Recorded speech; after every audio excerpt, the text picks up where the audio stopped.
Hello and welcome to Actionable Marketer. My name is Cree Edholm, and on this channel, I share weekly marketing tips for entrepreneurs, business owners, side hustlers, solopreneurs, or anybody looking to learn more about marketing.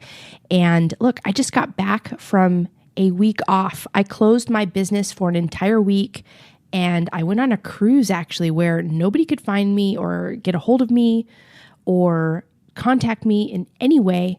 And it was glorious. And I think this is important for all of us business owners to do. And today I am calling you out. When is the last time you just took time off for you?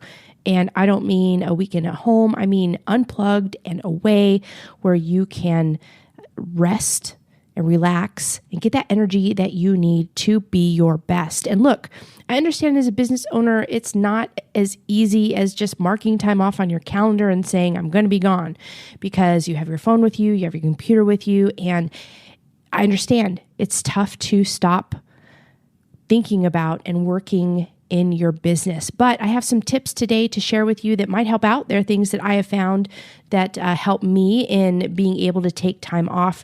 And I completely shut my business. I let my clients know way ahead of time that this is happening.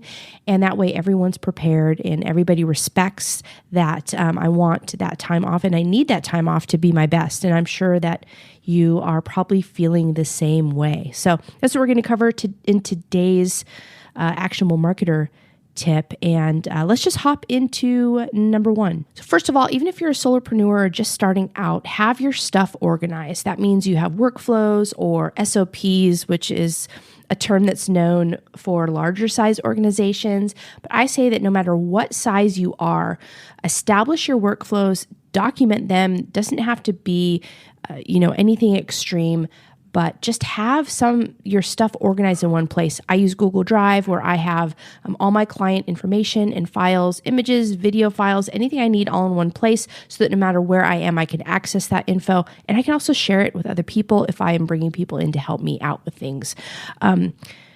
Tools, if you have those, make sure that you're using them consistently, even if it's just you, because when it's time to get help or when your business grows or when you want to take time off, like what we're covering today, having everything organized in one place is key.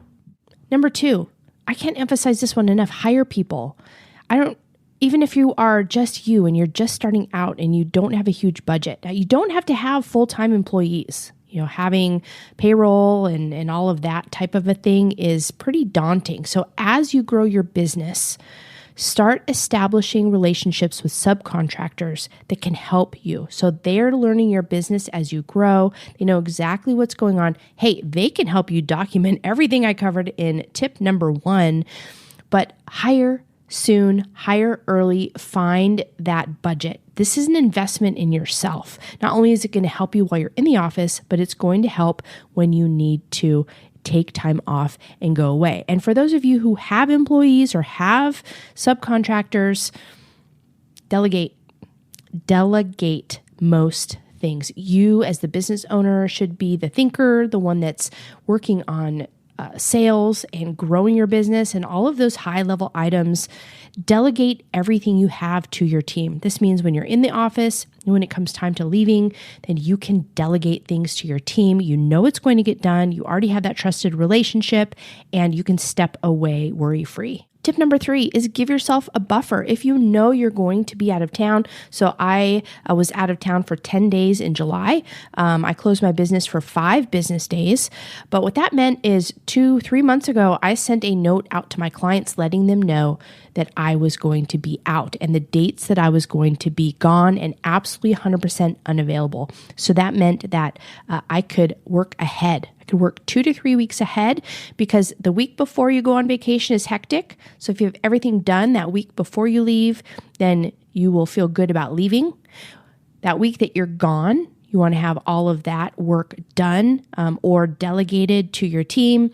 And then that week you get back is just off the chains crazy. So work ahead. 2 to 3 weeks, I would say even 3 to 4 weeks if you can. Remember, this is just a temporary time away. So for me, when I leave for 10 days out of 1 month of the year or 2 months out of the year, then I can prepare well ahead of time. I can have everything done so that I'm taking care of myself so that Post-vacation Cree is very appreciative of pre-vacation Cree because when I got back from this trip, I had already had all my deliverables completed. All I had to do was deliver them to the client, and all the stuff that came up when I got back, I was able to handle those because I had everything done well ahead of time. All right, number 4.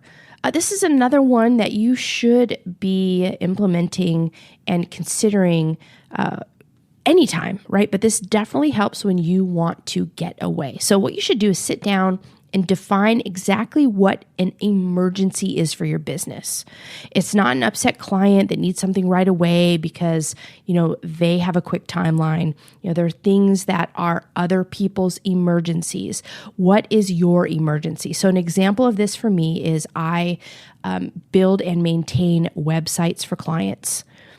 If for some reason the website goes down, that's an emergency, right? Or even more so is if your business or your clients' businesses are unable to collect payment. Like that's an emergency, right? That everything drops and you're going to go and address that.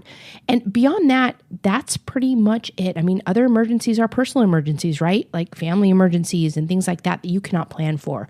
But when it comes to each of your clients, write down exactly what an emergency is, because I'll tell you right now, whatever that emergency is probably never going to happen. And if you know what the emergency is, you can put a contingency plan in place so that you can delegate whatever that is. You have a place for that client to go to while you're away so that you can break free and you know that if an emergency were to come up, that they're going to be taken care of. And finally, number 5, establish boundaries with your clients. Again, another ongoing thing that just helps you when it's time for you to step away. So this means have office hours. Don't be sending out emails at night or on weekends. It just teaches your clients that they can also contact you at nights and on weekends. Learn how to say no. Learn how to push back on certain things with your clients. So, if you do block a week off and somebody, wants to meet with you, let's say it's a potential new client or something like that, which is actually what happened to me the day I was leaving town, they can wait a week. Anything that's not defined as an emergency can wait a week. So learn how to say no, set healthy boundaries, be consistent with those boundaries, know what they are with each of your clients. And look, if you just take the time to reach out to your clients and let them know that you are going to be out of town or you're going to be unreachable over a certain timeline, they're probably going to respect that time away. Just take care of them before and after your vacation or whenever you're leaving, and that will make sure that you're taking care of yourself. Because if you don't take care of yourself, you can't take care of your clients. And I see so many business owners burn out because they're not taking time out for themselves. So hopefully these tips are helpful. If you like this video, I invite you to subscribe and hit the thumbs up button down below. I send out weekly tips like these. Now, I normally send out marketing specific tips, but in this case, this is specifically for all you business owners or marketers or anybody. Take the time off. You are a creative person. You need that time to rejuvenate and regenerate new ideas. And hopefully these tips will help. Thanks so much for tuning in, and I'll see you again in next week's video.